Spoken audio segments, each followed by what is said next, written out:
What is up? Welcome back to the boardroom. This is the final boardroom in June. We are already, we're about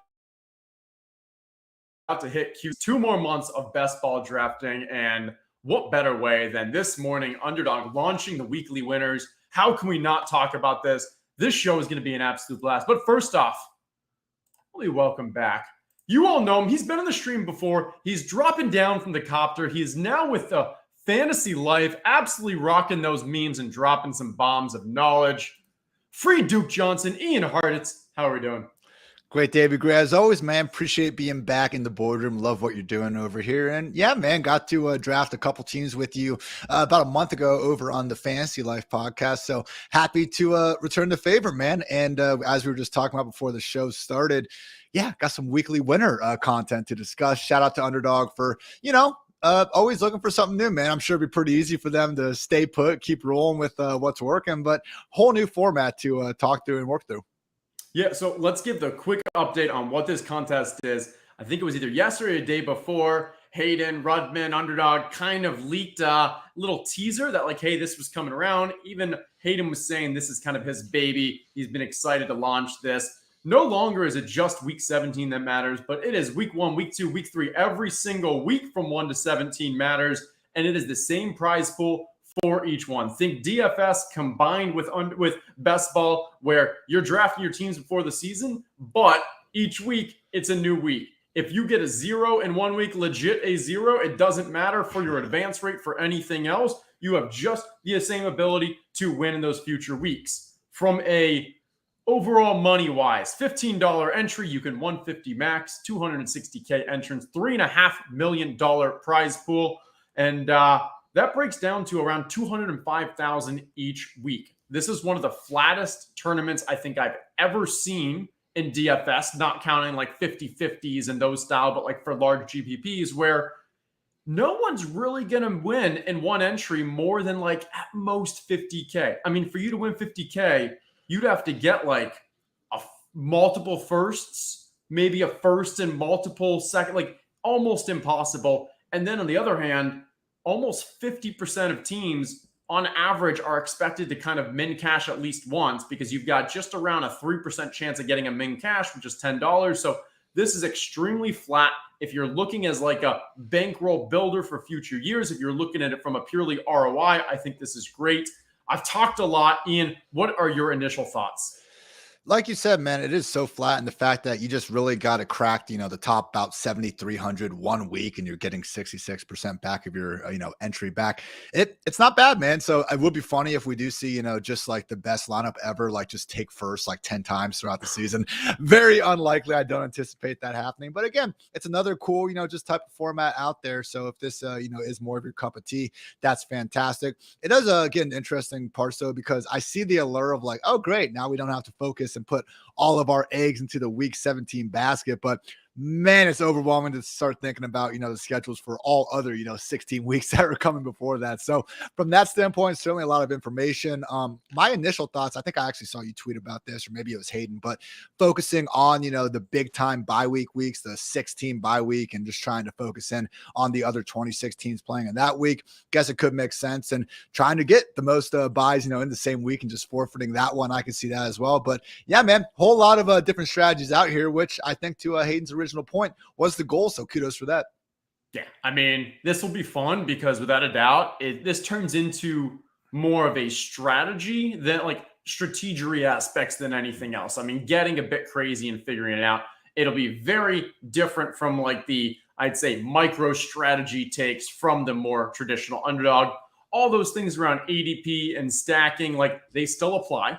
But there's some other things that we need to consider. Yeah, I put out this kind of as my instant strategy thoughts, and this was so instant that literally about 5-10 minutes later, I started disagreeing with one of my points, where I think that's just, specifically, it was the 0 RB less valuable, because the more I thought about it, I was like, no, the actual potential nut strategy is you go crazy 0 RB, forfeit those first beginning weeks, and then play for the end. But I think that just shows how many different strategies that can really work in this. I went a little further this morning and I kind of outlined what that her zig when they zag. Look at that branding. But talking through like What if you actually went true zero RB? And I'm talking like so uncomfortable, not even a starter. Go your first 10 rounds.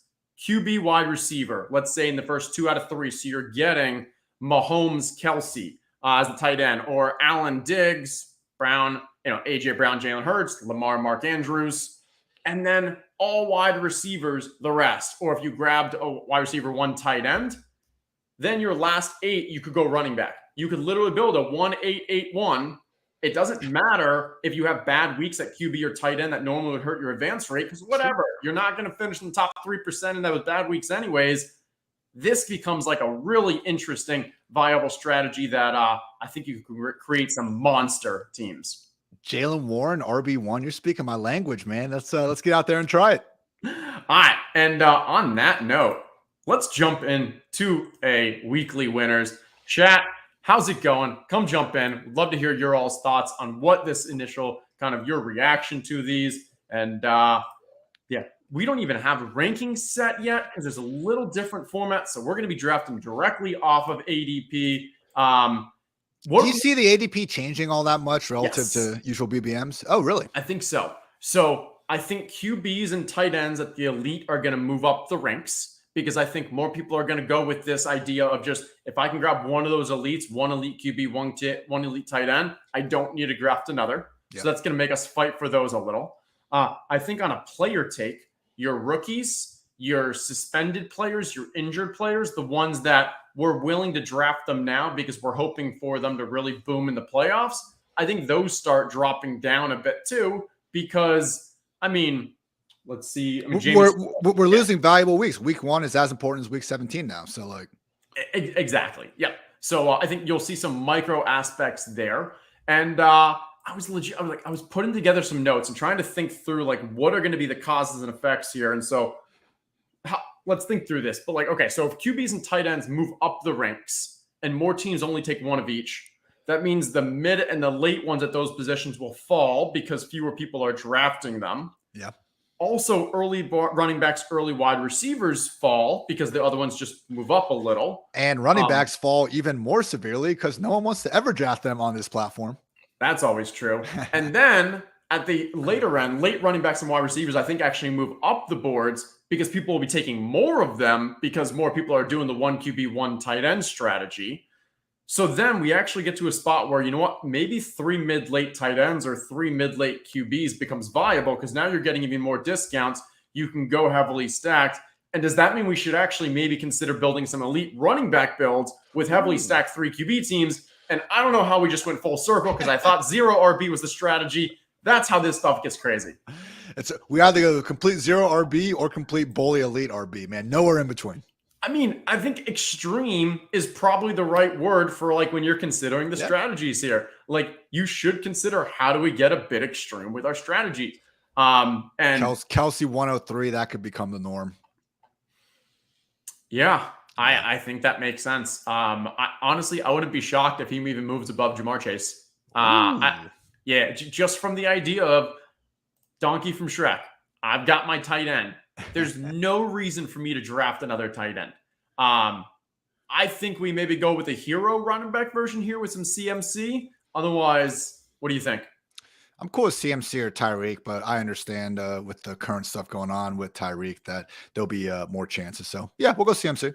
It scares it even a little more. Yeah.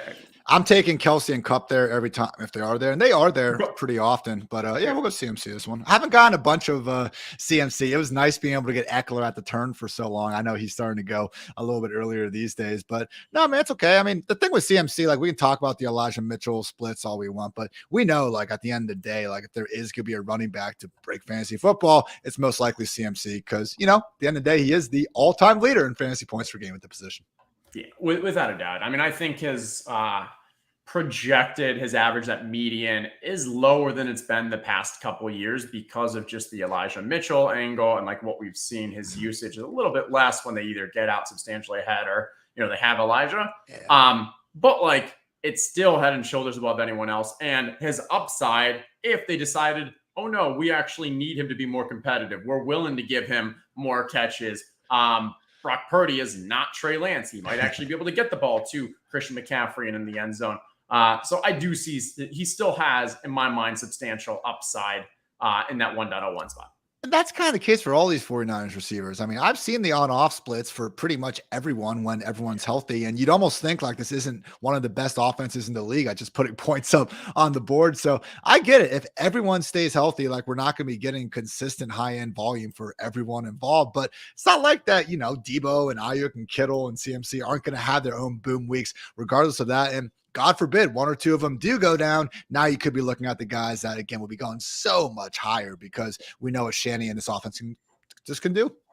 Yeah. I mean, I know Leone definitely from the numbers side of things. Like Ayuk is probably the most difficult to kind of project based off where he is being drafted. Especially now, man. He's going like pick 50. He was going pick 70 before. I was much more in on that. But I think it's a long tier of guys where Ayuk's going, and the fact that he's now really pushing for the top of that tier and even the tier above him. I've had to cool out, but he's just so God, he's so damn good in real life, man. That's what makes it tough to, fully pass on him. But yeah, Ayuk is one of those guys where, our new Fantasy Life Best Ball Hub tool where you can just input your, all your exposure and everything, download from Underdog. And it not only shows you who you have the most exposure to, but where you draft them at and then where their current ADP is. And Ayuk's one of those guys where I see towards the top, but I also see the 15 pick discrepancy in terms of where I was getting on where he's going down. So it's another reason why, it can be beneficial to draft throughout the entire summer. Helps you even out those things when you need to. Yeah, no, completely agree with that. And the Ayuk splits with Debo are a little tough because that's clearly when he was going off and where he had the most success. And it really seems like, honestly, anyone's splits when Debo was there and wasn't there are substantial. I mean, maybe it just means we should be drafting more Debo. I'm on board drafting basically all the 49ers except for Ayuk at his current price. Honestly, we are back on the clock. We've got CMC. Do we want to go with that Boley RB? No, I'm starting to look at it, man. Pollard and Saquon. Give me an RB. I would take Saquon or Pollard over JT. If you want JT, though, give me a choice. JT or Saquon? Let's go Saquon. I don't. What's the difference between Taylor and Derrick Henry? I don't know why Taylor's still getting the benefit of the doubt because of 2021. That's just how I feel with it. Yeah, and hey, if we're gonna get a little crazy with our strategy aspects, I think Saquon comes out the gate more valuable than JT. Because dude, I think when they get to the 1 yard line, it's Anthony Richardson getting pushed across the goal line. I don't think Taylor's getting those carries anymore. And I think early in the season, they're not going to get to the goal line as much as they will later because rookie Anthony Richardson, you just expect there's going to be some learning curve. Yeah. And if we're trying to win the early weeks, which is what we've set up with CMC and Barkley, let's do it. Look at every offense that has a quarterback in a similar archetype as Richardson, where you're scrambling instead of checking it down and you're factoring in to the equation inside the 10-yard line, man. Ravens, Bills, even the Chiefs to an extent, just because Mahomes throws so much more inside the 10-yard line. Like, it's not a coincidence that these RBs just aren't able to keep up the pace despite the scoring offenses still being so good. And that's a factor that who knows if it's going to be true with Jonathan Taylor and that Colts offense this year. So, man, all these Colts, honestly. I mean, hey, if Pittman falls enough, Pierce is pretty much free down there. I'm not saying I'm never drafting Colts, but I think, a lot of times with these high-end dual threat quarterbacks like Richardson, the answer in fantasy ends up being them and maybe one other pass catcher, but that's about it. Yeah. And let's take a look at just what's happened on the board. And yes, we are streaming. Yes, we may be influencing a little bit with this discussion. And so we'll see what drafts outside of this look like. But 3 QBs going 15, 16, 18. 2 of those stacked with the AJ Brown Diggs, which I like. And Mark Andrews going 23. Kelsey, obviously, the 3. So hoping for Lamar, I'm sure. I think that's the right choice. Honestly, before we saw who was available here, I was thinking Mark Andrews, Lamar could have been a play we'd go for. Full Boley. Let's do it. Why not? Boley or Debo? I'll give you I think Boley. I agree. I think Boley, man. These are like, we'll go Henry. That's fine. Stevenson. Josh Jacobs just had over 2,000 total yards and almost 400 touches. Like that type of player should be going like top 5 picks in past years. But in this wild society we live in, it's third round. So I'm cool with Henry, man. He's going in the third round now. All the concerns about the age cliff and the workload and all that, that's so far priced in already, man. One of the things I've been looking at is just how unique is this kind of start to drafts this year among the running backs. And you're literally getting like a full round plus value across the entire position, man. This time last year, if you just look at where the overall RB12 was going, it was pick 21. This year's pick 37, man. That's a 16 pick difference between these guys. So, hey, I know we talked before, going 0 RB or Boley RB. Well, we picked Boley, man, and it's looking good. Now, Justin, the question is, we've taken freaking Henry, Barkley, and CMC. Like, are we good? Maybe one more? We're done? No, I was thinking not in this format. In normal format, like you do it because maybe you have that week or two where they're hurt or something, or you really got to avoid those zeros in advance rate, but we don't give a crap about that. Our team is going to win that 20K if these 3 guys are clicking and healthy. And so like, that's where I think we take an extreme view. We're like, we are literally done with running back for this. Let's see what else we can do. And I don't know where we're going to kind of like, obviously we're going to feel it at wide receiver as tough, but if we want to go with a 3 QB, 3 QB and then stack the hell out of those. Yeah, it's like you're just hoping for that game to get that one blowout in week 17, game stack. And we've got our running backs carrying us there. There'll be opportunities, to get the Daniel Joneses of the world where we can get all those wide receivers and even Darren Waller so much later. So yeah, again, just the way the draft board fell, if it was a situation where, we had opportunities to get a Chris Olave or a Metcalf or a Sun God forbid, in round 3. Okay. But again, so tough for me, man, to pick like again, mid-tier wide receiver 2 over a locked in top 10 running back. Yeah. If we were doing BBM, I may have been able to go, let's go Debo because we've got the San Francisco. I don't love going 3 running backs here because we're kind of killing ourselves if there's running back falling value later. Yeah. But I'm all aboard. And we're seeing right now, Josh Jacobs going 32, look at that 33. Run. Yeah, man. And what you said though is true. Like when I have, because I've done probably, I'm not sure not as many as you, but I think I've totaled like including everything like 95, maybe 100 drafts so far this summer. And like the times that I haven't exactly liked how everything panned out was when I kind of put myself in some of these positions where it's like, all right, I'm done drafting a running back now, or I'm done drafting a wide receiver. And then a couple rounds later, you're seeing that falling value down the board and you're like, oh, I want to pick it so bad, but I can't. Yeah, exactly. And this is where you really hamstring yourself. But I think in this format, I'm more willing to do it. Yeah. All right. George Kittle going 38. Yeah. So my theory, though, on what should happen is the elites go earlier. And I think Kittle makes sense because Kittle provides you that amazing upside. But at some point, those QBs and tight ends should actually start going later. Maybe people are chasing, but they should go later because so many of these people, Lamar, Hurts, Allen, Mahomes, Fields, they shouldn't be drafting another quarterback. Like maybe you make the argument that you're going to get another stack. I get it and such. I'm not saying you should never, but there's an increased chance that those guys should be content with only going with one. And that's the exact same thing we're looking for an advantage with the early round QBs over in a regular BBM draft, but we're taking 2 instead of 3 or 4. So having that opportunity at quarterback and tight end alike, man, again, not going to force it. I've had drafts where I've wanted, Lamar or whatever, and you get sniped right before and this and that. And then you end up going, 3, God forbid, even 4 quarterbacks in the later rounds. But especially this format. Yeah, man, I think that, even if it's not 1-8-8-1, even if we go like 1-9-7-1 or something like that, I do think, the ones at QB and tight end are going to open up a lot of possibilities. Yeah, I hear that. Okay. Looking at what is available on the board, I need to get my mind out of it. Terry McLaurin doesn't matter because I have Christian McCaffrey. That week 17 is no different than the others. If anything, I want to look at divisions, maybe. Definitely need to get my charts up here to see which divisions play each other. But if it's purely from a player standpoint, we're looking at wide receivers. What do you like? Mix it. I'm kidding. All right. I would say Terry, or if we want to start getting some exposure to this Broncos or Chargers passing game, maybe Mike Williams. But I go ahead and go Terry here, I think. With I mean, Drake London's very talented. I get it. But if I'm going to take a chance in that offense, I'll just take Kyle Pitts a few rounds later. I'm going to push against Mike Williams because I think this format stacking is even that much more important. So I guess we could say, like, okay, we'd grab Mike Williams and Justin Herbert. But we already lost out on Keenan, so I hear you.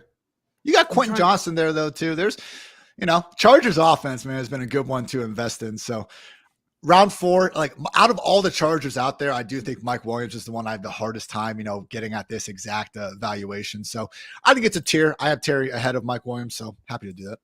Yeah, I hear that. And I guess we could have grabbed Mike and probably got Justin Herbert in this 53 spot. But because we went 3 running backs early, overspending on QB at this feels a little egregious. Like we may just really dislike those wide receivers. I do like grabbing a Sam Howell late when we're pretty sure, like, hey, we're going for that 3 QB build because we're going to have the extra roster spots because of only 3 here. So that felt good. That felt good. We can look at Jahan Dotson where he's going as well. The dude's trying to call his own breakout season out there, in the media. I freaking love it. Dude absolutely can ball. So I'm not sure if Sam Howell is still my highest known quarterback or not, man. It was getting scary looking at those exposures earlier in the year when you could get him in every single round 18, but he has been moving up. What is your confidence level that Howell does indeed win that job, man? Jacoby was pretty damn good last year. I think there's been enough smoke at the fire, though, that it should be Howell at least have a chance to go with it, unless he crashes and burns, of course. Yeah, I feel very strong. I'd put it at the 85% that Howell starts the year as the QB. Based off what we're hearing out of camp and everything from the players, from Ron. And so that's where Ron, not Ron Rivera. Old. But with the new offense, with Eric there. But I think, like, he's going to get it. Does he keep it? That's what we'll see. I think it's better for, obviously, like from a QB fantasy angle because he has that rushing floor. It helps. But also, if you grab McLaren or Dotson, if it ends up being Jacoby, like, that's not the worst. All right. London, Ayuk, Hopkins, Godwin. Do you think the ADP game we're getting with London's enough to do it? Or do we go Hawkinson? And, I mean, it's kind of wild to see Kittle go before him in the first place. I'm cool with either. You make the pick. 5 seconds. Okay. Let's do London. Let's go. We need London round 5 is way more reasonable. We almost took him the round before, so I'll take that.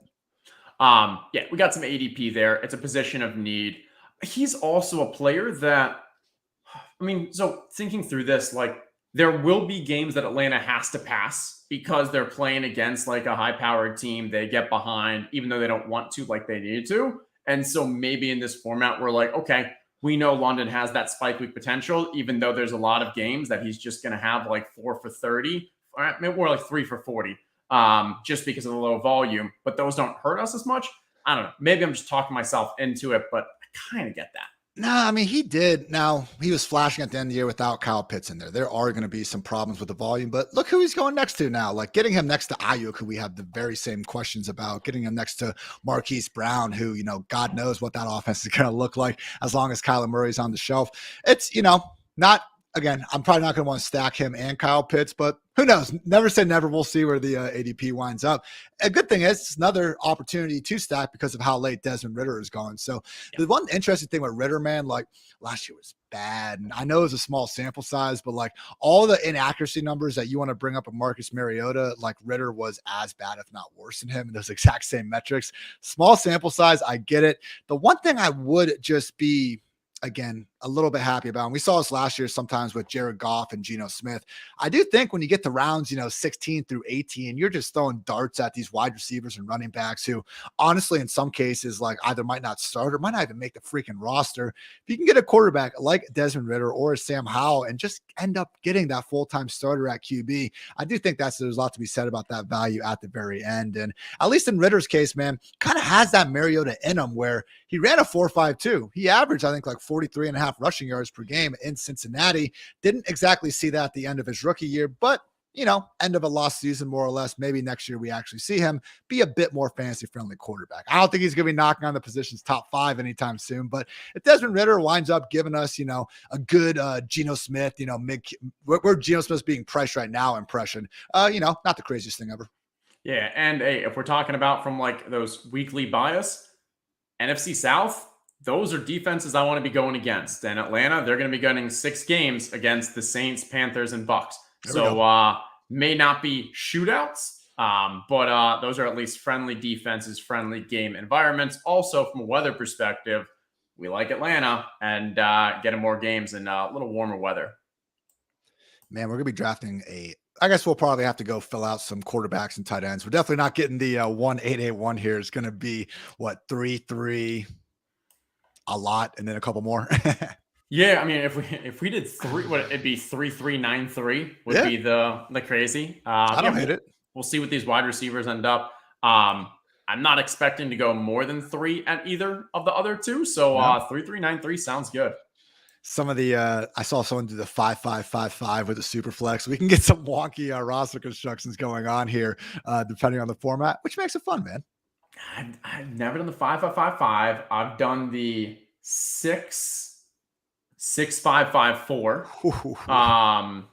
Maybe I've done 6-6-6-2 because I've started having. I think I've had 2 different 6 QB ones there where you're in that 11 or 12 spot. And you just don't go QB until like pick 60 or something. You're like, all right, now I'm just grabbing as many starters as possible. You get like 4, maybe 5, and hope for the best.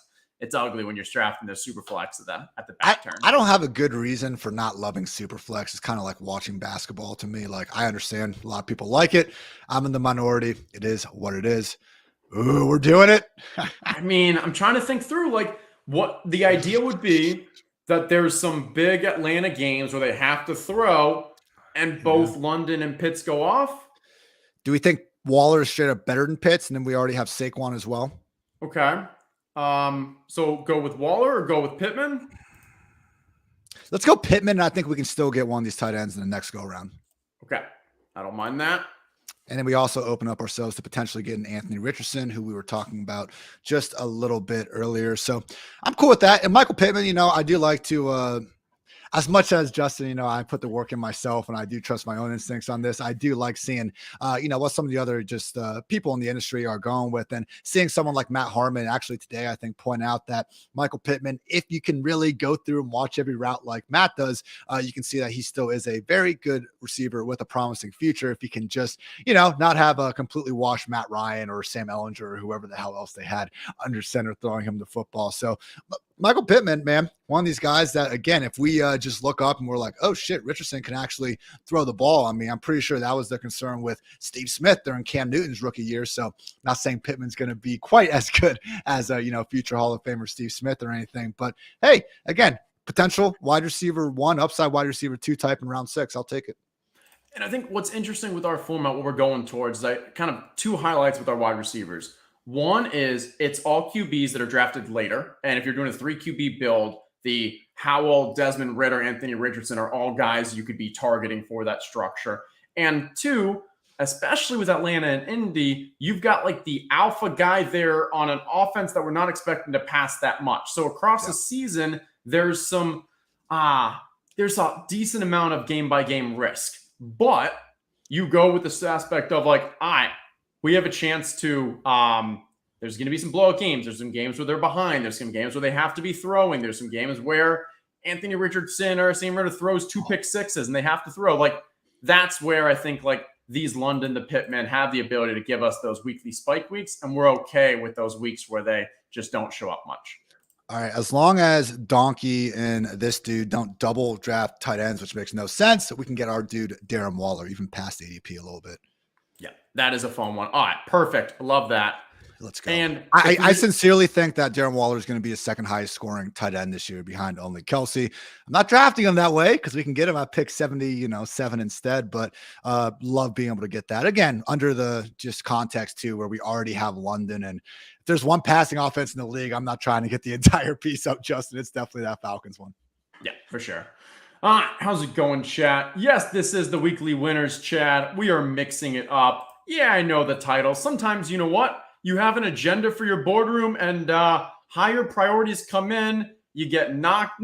You got a plan until you get punched, right? Yep. Everyone's got that plan. So we mixed it up. We're having some fun. We'll be back with some BBMs next week. Don't you worry. All right, a little earlier, though, Tyler was mentioning very interesting, innovative format. 261K is a lot of people each week. Yep, no question. You definitely need the absolute nuts. And I think that's where taking these extreme strategies really makes the most sense. I'm not caring about, like, the crazy, let me make sure I get 10 points out of my running back each week. I'm not looking for, like, okay, let me put together 3 tight ends that are just going to give me a floor. Like, every single player I draft, I want to have some form of substantial weekly upside. I think so far we've managed to accomplish that. So got the 3 wide receivers after we started off with such a bully RB room. And honestly, man, like, I don't know about you, but with Waller, like, we could go 1 with him. Maybe we get a second one. Like, I'm open to a second one, especially if the value drops, but I think it's a teardrop after Waller. I do think he deserves to be in there with, Goddard, Pitts, Hawkinson, Kittle, and those guys. Honestly, you could convince me probably going 1 tight end for anyone on, like, Pat Freiermuth or higher. Like, yeah, I'd agree with that. I think it's a slight tear gap between Waller, Ingram, Njoku, and Freiermuth. Agreed. After Freiermuth, man, it's like, no, we need 3 or freaking 4. And then I would say there's almost no reason to go for that later one if you grab, like, an early, if you're not stacking. Right. So if you're doing it for the stack and, like, all right, I'm not huge on, let's see, if we were to go all the way back here, you can find Logan Thomas. I'm not big on Logan Thomas, but, like, let's say you are and you're like, all right, I'm going Sam Howell. I'm going for that stack. There are definitely worlds where Washington has a big pass-heavy game and Sam Howell substantially outscores Darren Waller and is necessary for. I get that. Yeah, similar chance with Jelani Woods back there as well. Again, someone that I'm not overly in love with, but if we are going to be taking one, it should be for the stack for sure. Yeah. And we'll talk through the tight ends, but I think in this format, if you're building for a second half team, so not what we're doing, but you're going maybe 0 RB, I'd be loading up on those rookie tight ends because those are the guys who have high weekly ceilings if they can get the actual usage, and that'll most likely happen in the second half. Guys like a Hunter Henry, I love Hunter Henry and BBM because I'm expecting him to be out there all the time. But the chance of him having those huge breakout games is just very low. Quarterbacks flying. I think we can wait 1 more for Daniel Jones. I think we just take another wide receiver right here. I'm cool with I prefer Bateman or Michael Thomas. Probably Bateman. Okay. Yeah. So if we look, we do have the Atlanta with the Michael Thomas aspect. I don't hate it. I'm fine using that as a tiebreaker. Let's do that. All right. And then the other is if Michael Thomas is going to be good. Oh, also week 11. By week 11, this is actually a positive. If you are stacking your bye weeks, that is a strength. We have accepted week 11. We are not winning. All the other 260,999 of you, you can have week 11. We're foregoing that. We're probably going to forego week 13 too, but we'll take the rest. Definitely planned that week 11, Justin. Didn't just happen that way accidentally. For sure planned it. You know what? First weekly winners, we catch on slow, but as we get going, we got 149 more of these to go. We're picking up steam. So it does seem like we're like Richardson, especially. I'm trying to look up his normal ADP right now. So because it seems like these quarterbacks are getting at least a round bump. So even if, in a traditional draft, maybe we could wait a little bit longer on Daniel Jones. I think we go get our guy right here. As long as, anyone listening to our stream aren't going to be too big of dickheads about it. Yeah. And so if Anthony Richardson would have been available here, he's picked 99 normally, man. I know. And that's a naked Anthony Richardson, right? Like, if there is a quarterback you can do it with, but still in this tournament, Also, he had Mahomes. Look at that. Josh Allen went Deshaun Watson. No, not only did they go early, but they overspent there. So let's grab our Daniel Jones and just happily take that one to the bank. Got the Waller and Saquon already going there. Feeling good about that, man. Now, look, Daniel Jones last year, I think he became the 7th quarterback like in NFL history with 3,000 plus passing and 700 plus rushing. And I know we haven't exactly seen the passing be there recently, but he was able to boom a bit more as a rookie, man. And like nothing about like, I really don't think Jones is this terrible passing quarterback. I think he was in an offense where they had Kenny Galladay, Sterling Shepard, and Kadarius Toney as their top 3 wide receivers in week 1.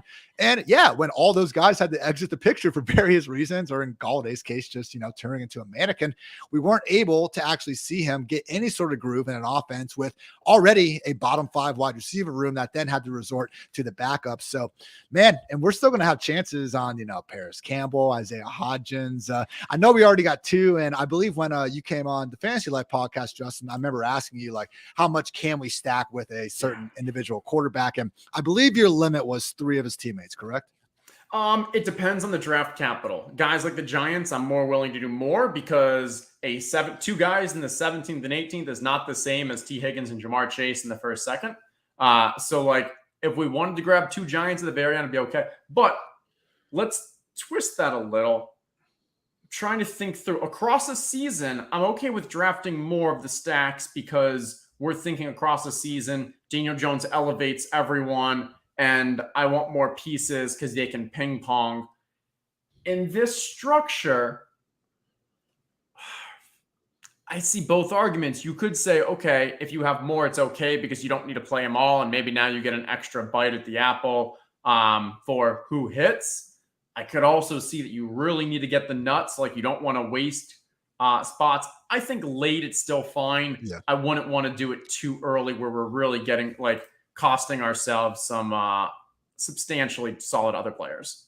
And hey, peanut butter and waivers laughing at Daniel Jones. This dude scored more fantasy points per game than Trevor Lawrence, Kirk Cousins, Dak Prescott, Justin Herbert, all these guys last year. It's fantasy football. Yes, I would take every single one of those quarterbacks I just named over Daniel Jones to lead my real life team, even to probably lead my Madden team. But in this tourney, man, I will take it. Vanilla Vic, man, get some respect on this dude's name.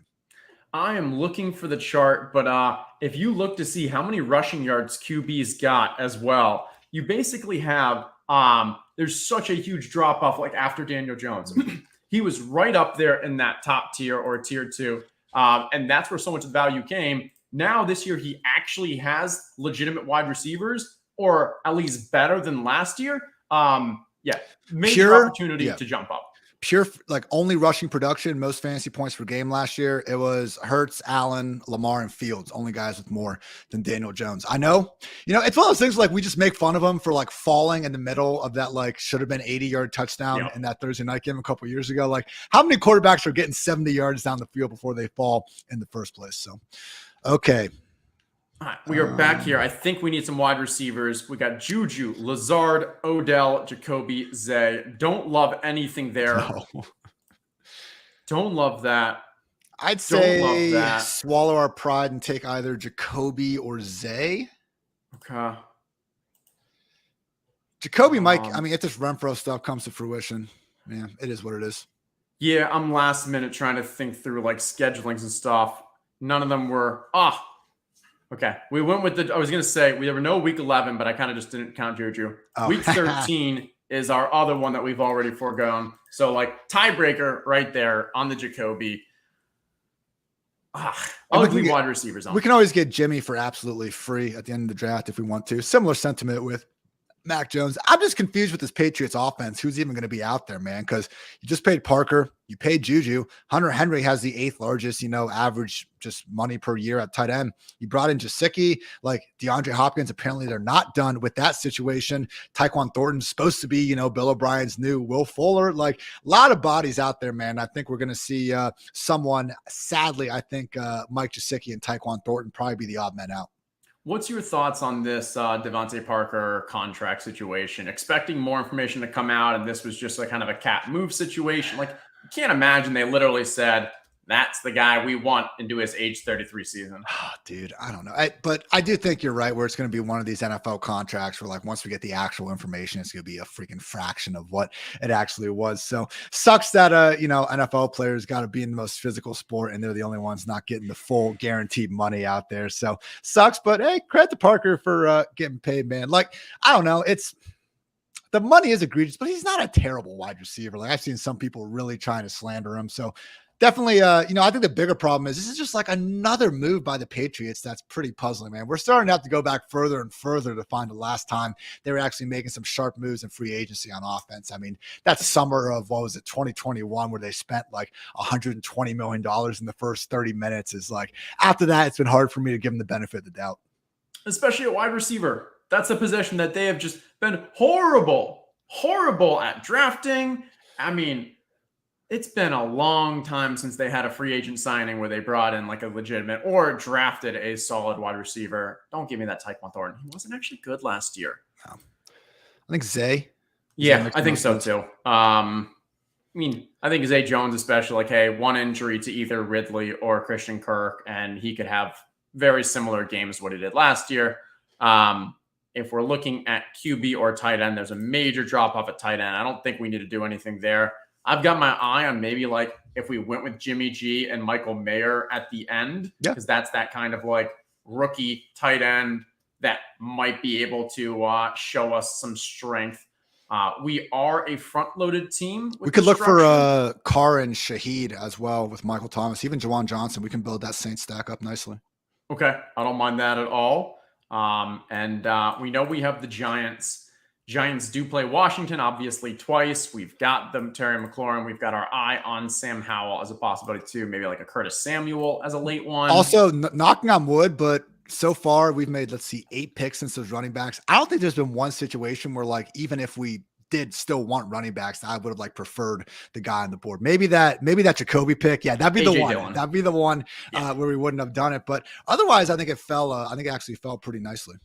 Yeah, I agree there. And a lot of that's because maybe Michael Thomas. I'm not a huge Michael Thomas here. I could have seen like a James Conner or something. Fair. That's fair. In there. But again, this is just that wide receiver dead zone. Go ahead. Sorry. You're good. These 8th, 9th, 10th rounds, just never feel good about it. Such a strong drop off from like literally one round above. You've got guys who have wide receiver one upside like on a weekly basis. And then these guys, I like Rashad Bateman. I like Zay Flowers, but they also carry considerable downside, and their mean projections just so much lower due to how much fewer times Lamar is passing. That might change with Todd Monken at a faster pace, but there's still a risk. I definitely was earlier in the summer thinking, and maybe now I'm just getting, too glass half full with every single one out here. But I thought it was like a hard drop off after Quentin Johnston. But just based on some of the information about Elijah Moore, about Michael Thomas, buying into Rashad Bateman being Lamar's legit number one wide receiver out there, I have tried to extend it just a little bit. And conveniently enough, man, we've seen some of these running backs just continue to be pushed behind them. So, not egregious, but yeah, I'd say especially that Jacoby pick. That's the only one that, in retrospect, in a best case lineup, we could have done something better. I definitely feel that. And honestly, Darren Waller, I really like Darren Waller. I may not be tight end 2 as high as you are, but I love Daniel Jones, and I really like Darren Waller. If he was going like 5 picks later, I'd have so much more of him. Yeah. The challenge is that he goes right at that same spot as the other wide receivers that I really like.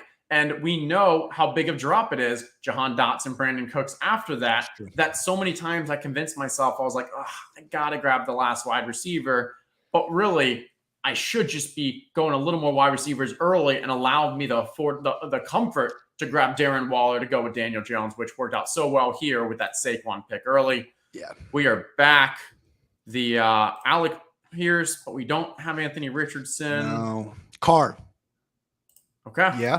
Okay, I'm okay with it. I like it. We've got that Michael Thomas. We've got the Tampa, Atlanta. Or we didn't go Tampa. We got Atlanta for the 2 games there. None of these tight ends are really worth it, so I'm good with that. I have liked, because normally even with the wide receiver avalanche, I'm with you. My ideal world is I get 4 or 5 wide receivers in the first 7 rounds that I just love. I maybe have my one anchor RB at the beginning, and then I can afford to get a Darren Waller there. I can afford to get a Deshaun Watson there. So this sort of, particular roster construction didn't really afford us those opportunities. But when I have been able to get those wide receivers first, that's when I think it's especially been nice to get him right there. Yeah. So let's see, 13, 14. We have 6 more rounds left. Are we done? We could do one more QB. Yeah, I think one more QB. I mean, with going 3 running backs, it really affords you like a lot of, and we're probably only going to go 2 tight ends. Like this is not, there's just no reason, unless it's like round 18 and we're like, oh, there's no one else. But like, yeah. We definitely don't have to force the QB either because we can do Ritter, we can do Howell. Like it's okay if one of them Jimmy G goes early. All Jimmy 3 G. of those. Yeah. All right, little show notes. Jason, I had this issue earlier today as well. Go update to the latest Underdog app, and you will see it then at the top. I wasn't seeing it until I downloaded the most recent version. Otherwise, it is on web-based version there. Yeah, bro, we said Jimmy G. I think Jimmy G is one of the best QB values on the board right now. He should be going like around Derek Carr. Like if we knew he was going to be fine for week 1, which I think there's been enough there that we should be feeling good about that. Yeah, that news that came out about his contract, like, okay, that's one piece of information. Let's also look at what have they done in the offseason. They obviously trust Jimmy G as their QB. Yeah, Brian Hoyer is your number 2, and I legit don't even know the name of the guy who's number 3 that people were throwing out. Like Aiden O'Connell, a day 3 quarterback pick. Like, no, that's exactly it. They asked Josh McDaniels if he's worried, and he's like, based on everything I know, like I'm not worried at all. Like they had to put the extra clause in the contract, but if they were severely concerned about it, look, you might not think Josh McDaniels is the sharpest, coach in the league, but pretty sure he doesn't want to go into week 1 with Brian Hoyer under center. Yeah, completely agree there. Okay. Wide receivers were still kind of light. DJ Chark gives us a bit more of that NFC South that we've been looking at. I'm fine if we want to go with that. I do think MVS and DPJ are decent best ball types, but I know MVS isn't everyone's cup of tea. Chark's fine. I'm gonna go with Did I do it? Did I do it in time? Wow. I did That's not. okay.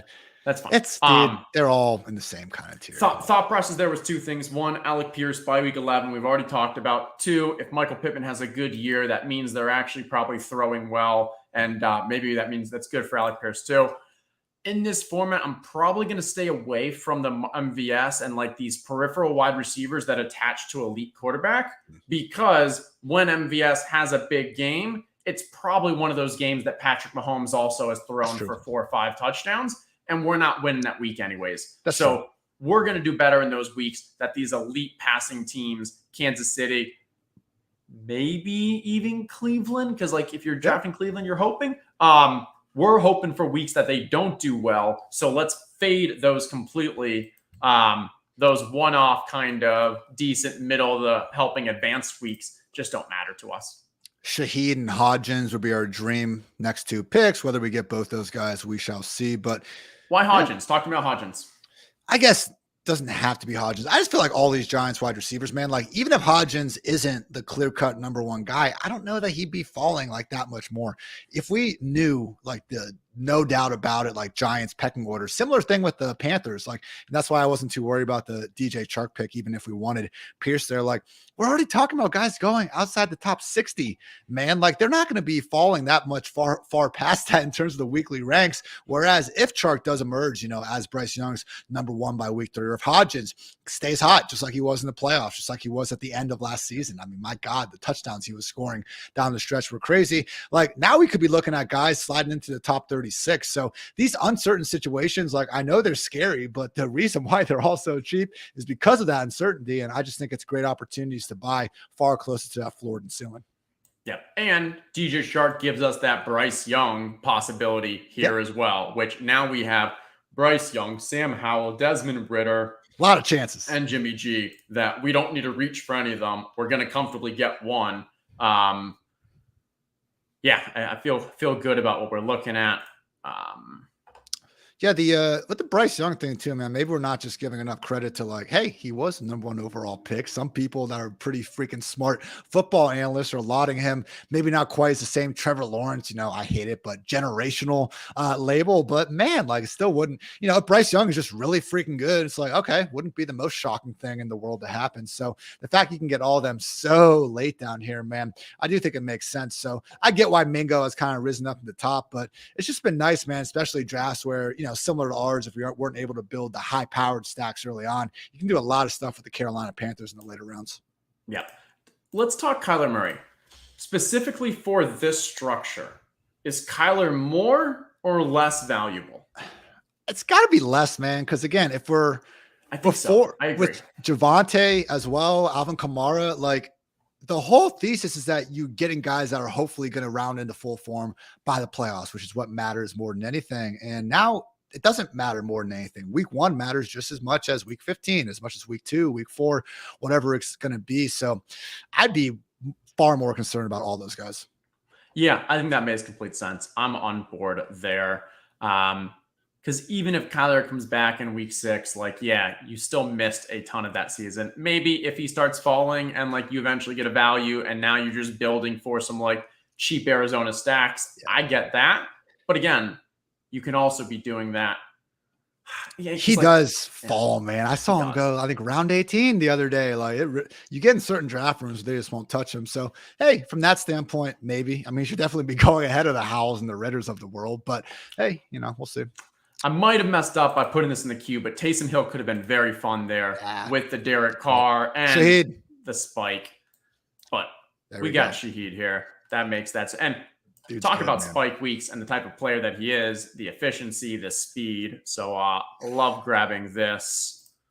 Starter and 3 wide receiver sets. You look at what he did last year, man. And yeah, there was some gadgety stuff, but gadget stuff is great as long as they're not just a pure gadget player. No one ever complains about Deebo Samuel getting design rush attempts, as long as it doesn't take away from his status as a full-time wide receiver. So Shaheed, fully expect him to be there. And, anyone that's gone out there and just tried to run some casual efficiency studies from last year, like you see Shaheed, like everyone's, jerking off Chris Olave for that yards per route run. Shaheed was higher last year, smaller sample. I get it. Not trying to say Shaheed's better than Chris Olave, but really, man, everything you could have hoped for him last year, he's going to boom. And let's face it, if Michael Thomas does get injured, which we've known that it can unfortunately be a reality for the guy over these years. I mean, we're talking about Shaheed, potentially going 3-4 rounds above. So I know in this archetype we have Michael Thomas, so I really hope that doesn't happen. But I just think Shaheed, DPJ, I mean, these other wide receivers going around here, man. I know I mentioned Hodgins, but even Curtis Samuel was like rotating a lot with Diami Brown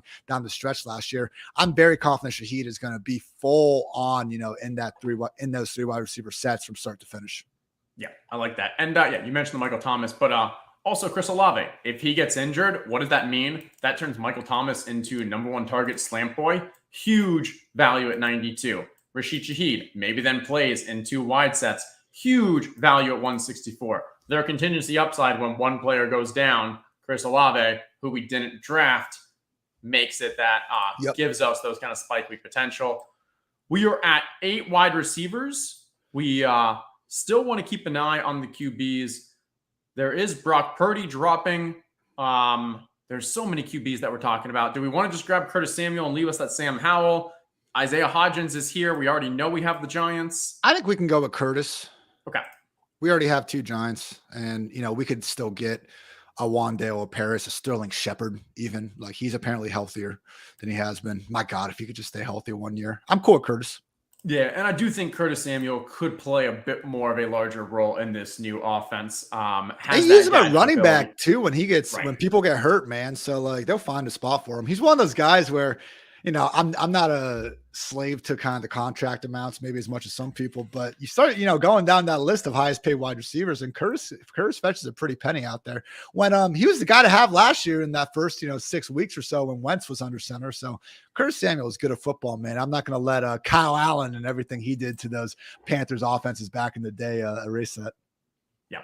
And just for people who may be tuning in a little late, we are drafting a weekly winners, not the traditional BBM. We'll be back next week to do that. But that's why you may notice, wow, this is a funky build. They went 3 running backs to start it, and they're only doing 3. They only have 1 tight end right now. What are they going to do? 9 wide receivers. It's pretty funky. But we have 3 picks left. We're 2-3-9-1. I think we're in agreement. One's going to be a QB because we got a lot of stack options there. One might be a tight end, probably a tight end. And then we know that we have a lot of Giants wide receivers we could stack with. Maybe a lot of options here. Maybe a Hunter Renfrow if we went Jimmy G. I think our cards are a lot of cards left in the deck for us. Probably, ideally, we want either Jimmy G and Mayer or Howe and Logan Thomas.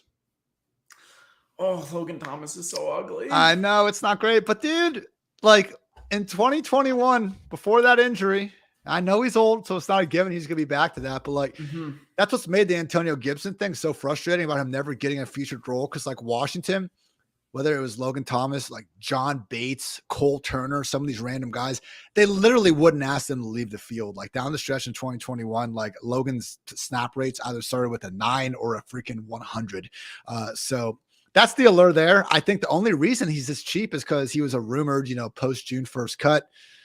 Could it still happen? I guess, but he's out there doing his thing, in OTAs and all that. So hey, one other thing that I'm going to throw out there for this that I'm just still thinking through. Again, this tournament literally just launched, but the idea of getting a unique player may actually even be more valuable in this structure than the playoffs, because the playoffs, you need that unique player to also be crazy unique and hit in that week 17.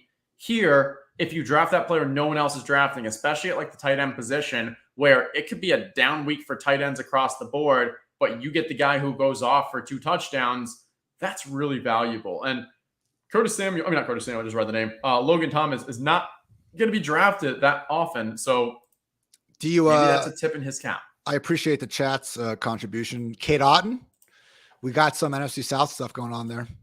Yeah, and I think Kate Otten is someone who's going to be rising a little bit. There's already been some positive camp reports there. And like that might be a really concentrated offense between Godwin, Evans. Yeah. I don't really think Russell Gage is going to do too much, but maybe Russell Gage, but then Kate Otten. So do we do one last wide receiver here, get whatever quarterback we can in round 17, and then let that decide our tight end?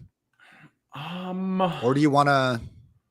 I could be talked into Bryce. If we go Bryce, we could go Hayden Hurst. Okay, especially with Howell going there. Yeah, Bryce Young at this point just feels like good value, and we set it up with that Carolina. We have so much NFC South going on too. I think that makes sense. And we did not go Pitts. That was the only one because we only have so we don't need to do the Ritter because we did not go Pitts. There's nothing I like else to do there. Yeah, I like the Bryce Young here. We'll try to get Hayden Hurst next. Yep. Cool. And what are our thoughts on Hayden Hurst in Carolina? Because and now we don't have to pretend to be excited about drafting Jimmy G. This is great.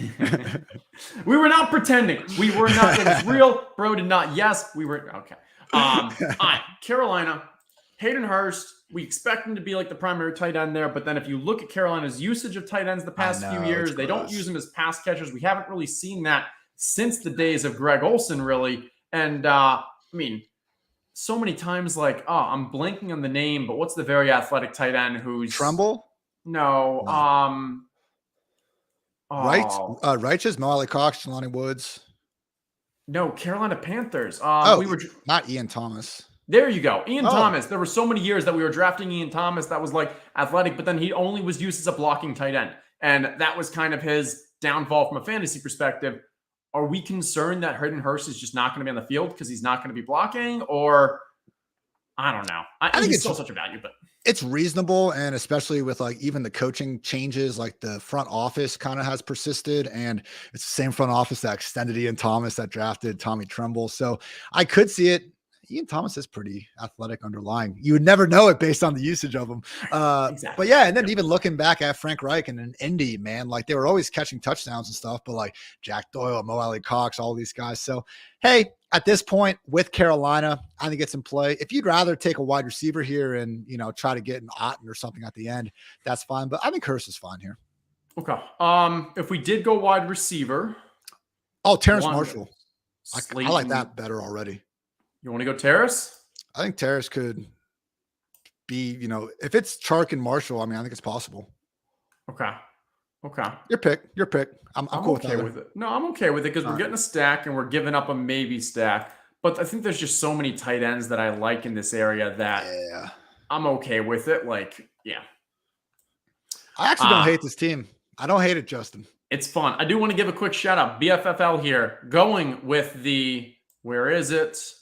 There it is. 1871 as of now. Just as we talked about, the Mark Andrews Lamar not going to be, I don't know, maybe even once in the very end he can, but does not have another quarterback, another tight end. Grabbed Joe Mixon and then went heavy in the wide receiver dead zone with running backs. Wide receivers of Jamar Chase, DJ Moore, Traylon Burks, Gabe Davis, Rashad Bateman, and then very heavy on the running back wide receiver. I like it. I think we're going to see more and more of these structures popping up. It's not the true Herzig when they zag because you went with Joe Mixon BFFL, but I still like it. You get my approval. Getting the one QB, one tight end here is going to, the more I do these, I think that's going to be the goal.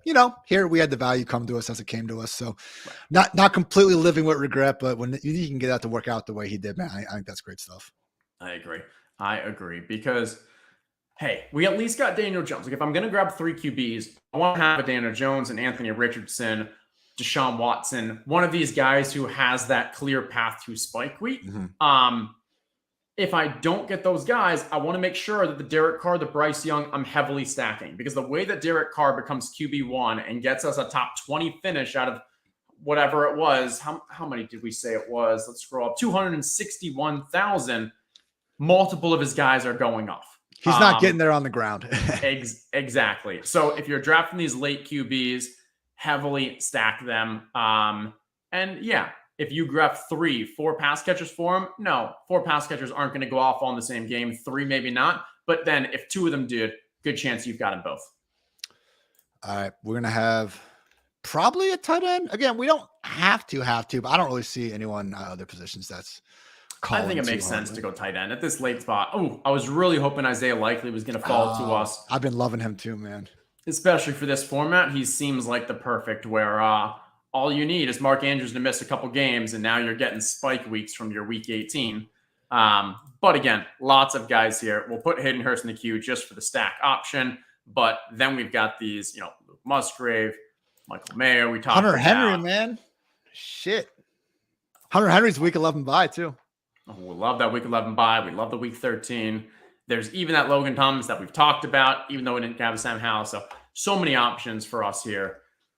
And this is why, especially, when you get one of those Wallers, Kelsey, Andrews, I get in this format, we've talked about only needing one of those guys potentially, but more regular, BBMs, man, like you can get your second tight end and feel pretty good about it, in round 18 relative to the guys that are going like even 5-6 rounds before that. So even throw Kate on. Yeah, from a stack wise, obviously we've got the Daniel Jones, Derek Carr, Jawan, and Taysom are already taken, and then we have the Hurst here. So I'd give the nod to Hurst just from a stack perspective, but after that, I think it's kind of dealer's choice. I'm cool with that. I'd probably go Henry next. Yeah, we'll go Hurst. Wow, Parker's still falling this far even after that news. Yeah, I mean, what is the news? I don't know what to do with it. I drafted earlier today and I saw his name and I was like, there's also Tim Patrick news, and I like Tim Patrick more, so I drafted Tim Patrick. I just wanted to build. Yesterday, I was trying to build Parker, Henry, like Mac Jones in the final 3 rounds, and someone got Parker like in round 15, I think. I was like, oh, that's where we're drafting him now. So maybe a little, I don't think he should be a last round pick anymore. I think he should probably be going ahead of Tyquan Thornton. But even then, not feeling that great about it. And BFFL going with the 1881. Love to see it. Well done. And this is fun. This was the first time we've done it, and first time that I've kind of chatted through, other than just thinking on some pencil and paper out loud. But any final thoughts on the weekly winners? Like, what are your I don't know, any other? It was fun. I think we were able to stick to a lot of the things that, you were actually showing that you outlined in that tweet of yours. So we kind of talked through a little more about maybe going full 0 RB versus going full bully RB. Obviously ended up doing that, but really paying a lot of attention to the bye weeks and the divisional stacking opportunities. So getting a bunch of the week 11, week 13, the NFC South. I feel like we have a shot. So, similar to, any draft, I'm sure it'll take a good 10, 15 of these before we're really feeling like we can see the board as well as we want to. But hey, first round here, streaming, got the chat, egging us on here a little bit. I think it was a good rep. That's fun. I love it. Yeah. The matchups, how often teams play each other, other than just the divisions, which we know, that's probably a gap that I'm going to need a little cheat sheet for while drafting these. A little too much to maybe memorize, though. Over time, who knows? But overall, this was fun. Ian, appreciate you coming on. Almost July. What do you have the rest of the summer? Fantasy life, where can they find you? Give the people all the good stuff. Always a good time, my friend. Yeah, MB Fantasy Life. We have a free newsletter you can find at fantasylife.com and everything else there. My NFL ranks, I got them up yesterday, 263 players alongside my guy, Dre McFarland. And if you're just getting into the fantasy, just scene right now, wouldn't blame you at all. It's not even freaking July yet. But going in there, I've actually already taken the time to preview all 32 teams. So you can find those in article form or also podcast, YouTube channel, Spotify, Apple, whatever is your cup of tea. So hope everyone has a great July 4th weekend. Going to be, plenty of drafting, I'm sure, going on from your end, Justin. But let's each, take a little time, kick back, maybe a couple of cold ones to have some good days out there. For sure, yeah. Next Tuesday is July 4th. We'll be skipping that one, and everyone go touch some sand, gotta touch some grass, do some barbecue. It'll be fun. For everyone else, thank you, chat, for joining us. This was a fun one. We will see you all next week. Have a great and safe long weekend. Later.